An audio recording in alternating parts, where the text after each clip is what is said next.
Deuteronomy 20:14a.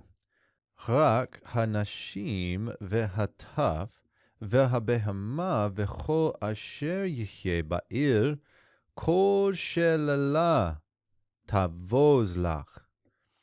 So we get here this rach that kind of opens up the beginning of this verse. Now, this is the word only, but I don't think we should see this in a restrictive sense, like only these things. I think what we're getting is a contrast with what came before it. So you have things that are to happen to the men, namely they are to be killed, only the women, etc., this something else should happen, namely to take as plunder. So let's go through these. We get here only the women and the young ones. The word here, taf, in halot actually is listed as including children and the elderly, that in this particular case it would be any of those who were unable to travel via a caravan. So it could include the elderly, but at least we know the children.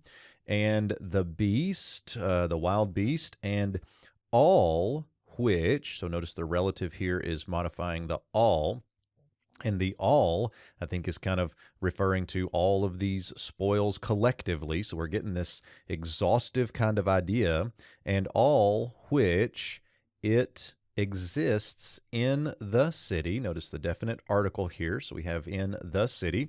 The verb that we're looking at here is a call imperfect third masculine singular of the verbal root he, yod he, so pretty familiar one there.